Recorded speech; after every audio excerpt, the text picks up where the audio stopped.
La première saison de The Walking Dead, Dead City se déroule des années après les événements de The Walking Dead.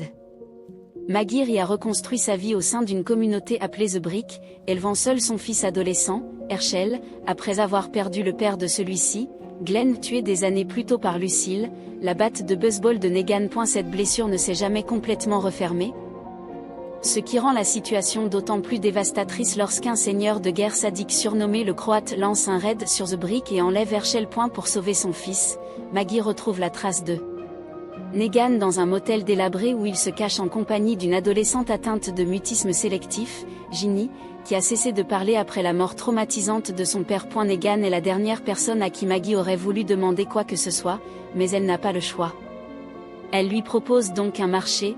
Il l'aide à récupérer Herschel grâce à ce qu'il sait sur le Croate, et Ginny obtient un foyer sur The Brick. Negan accepte, Ginny est laissée en arrière pour sa propre sécurité, et tous deux se faufilent à bord d'un bateau en route pour Manhattan, où le Croate a emmené Herschel. Manhattan est coupé du continent depuis que l'armée a fait sauter les ponts et les tunnels au début de l'apocalypse, laissant l'île envahie par les rôdeurs. Et la population survivante vit dans les étages supérieurs des gratte-ciel, tandis que les rues en contrebas restent impraticables. Le Croate et sa faction, les Barasi, alimentent l'île en énergie en transformant le méthane issu de la décomposition des rôdeurs en carburant, faisant ainsi de Manhattan une ressource très convoitée par des forces extérieures. L'une de ces forces extérieures est la Fédération de la Nouvelle-Babylone, un réseau de colonies cherchant à imposer l'ordre et la loi dans ce monde post-apocalyptique. Et la Fédération a envoyé un marshal, Perley Armstrong, pour traquer Negan, coupable d'avoir assassiné 5 hommes qui avaient violé et battu sa femme. Annie. Perley croit fermement aux règles de New Babylon et suit Maggie et Negan jusqu'au cœur de la ville. Toutefois, il s'interroge aussi sur la capacité de règles aussi rigides à prendre en compte la réalité humaine, surtout après avoir perdu son frère Joel à cause de l'addiction. Lorsque Negan risque sa propre vie pour extirper Perley d'une horde de rôdeurs, le Marshal est contraint de voir sa cible sous un jour nouveau. Ému par le sauvetage, il finit par mentir à ses supérieurs en prétendant avoir tué Negan. En chemin, Maggie et Negan se joignent à une petite tribu de survivants de Manhattan dirigés par Amaya et Tommaso, qui savent où Herschel est retenu prisonnier. Negan explique que le Croate était l'un des sauveurs de la première heure et son propre interrogateur jusqu'à ce que son sadisme dépasse même les limites fixées par Negan. Après qu'il a torturé elle veut que Negan l'aide à rallier les factions divisées de l'île sous une même bannière. Lorsqu'il refuse, elle révèle avoir déjà coupé un orteil à Herschel pour faire pression sur lui, précisant qu'elle ira jusqu'au bout si lui ne rentre pas dans le rang. Avant de se soumettre à la Dama, Negan rompt son dernier lien avec le passé. Il avoue à Ginny que la seule raison pour laquelle il l'a protégée jusqu'alors est qu'il a tué son père. Difficile de dire s'il s'agit de la vérité ou d'un mensonge destiné à la pousser à se mettre en sécurité, mais cette révélation brise leur relation. La saison s'achève sur le retour de Maggie et de son fils au Brick, où elle découvre que l'enfant s'est attaché à la Dama, sa geôlière, au point de voir en elle une mère de substitution. La deuxième saison débute alors que Negan tente de résister à la Dama. Celle-ci retrouve toutefois sa femme enceinte, Annie, ainsi que leur fils Joshua, et les emmène à Manhattan comme otages. Pour protéger sa famille, Negan est contraint de reprendre son ancien rôle de commandant des Barazzi, maniant désormais une version électrifiée de Lucille. La mission que la Dama confie à Negan consiste à unifier les 3 factions rivales du nord de Manhattan avant que New Babylon ne s'attaque à l'île. Outre les Barazzi dirigés par la Dama et le Croate, qui contrôlent la cathédrale Saint-Patrick et l'exploitation du méthane, on trouve les Silk Stocking, bas de soie, menés par Bruegel, un ancien gestionnaire de fonds spéculatifs. Il contrôle le Metropolitan Museum of Art ainsi qu'une grande partie des richesses et du commerce de la ville.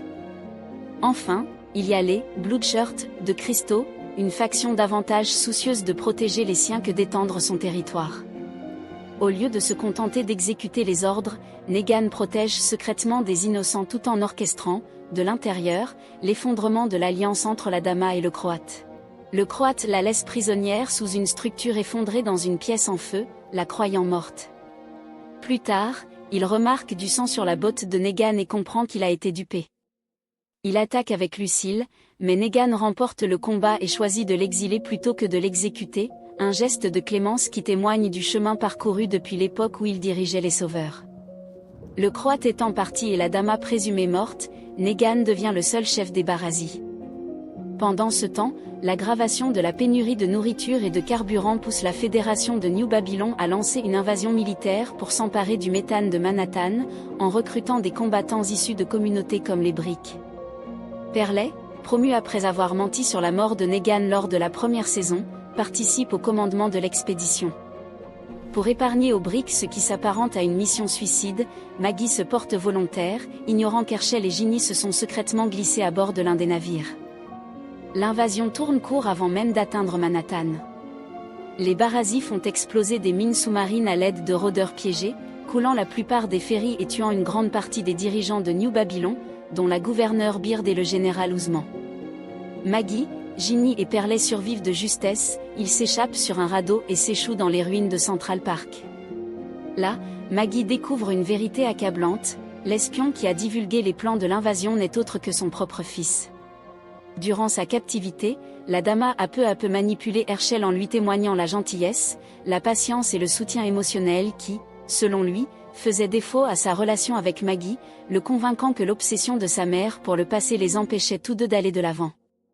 Ginny, manipulée par la commandante Lucia Narvaez de New Babylon qui lui a fait croire que Negan devait répondre de la mort de son père, s'arme d'un pistolet volé et part l'affronter.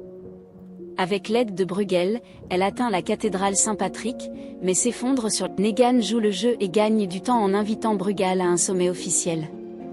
Bruegel et ses hommes arrivent en s'attendant à un festin, au lieu de cela, Negan dévoile des rôdeurs dissimulés sous les bancs du banquet, et la rencontre tourne au massacre. Negan capture Bruegel et Perley, se livre à sa tristement célèbre comptine, Amstramgram, et tue Bruegel avec Lucille. Alors qu'il s'apprête à frapper Perley, Maggie, contrainte par Narvaez d'attirer Negan dans un piège après que New Babylon a appris qu'il était encore en vie, le poignarde dans le dos. Grièvement blessé, Negan rampe vers la cellule de Ginny, pour découvrir qu'elle a succombé à son infection et s'est transformée en rôdeur pendant que l'attention de tous était détournée par l'attaque de Bruegel. Cette vision l'anéantit totalement. En le voyant sangloter sur elle, Maggie ne trouve pas la force de l'achever. Elle lui tend plutôt le couteau, lui laissant le soin d'offrir le repos éternel à Ginny. Plus tard, Maggie retrouve Herschel et lui avoue qu'elle n'a pas pu aller au bout de sa mission, espérant qu'il rentrera enfin à la maison. Il refuse, la Dama a survécu à l'incendie et son emprise sur lui reste trop forte. La saison s'achève alors que Maggie et Perley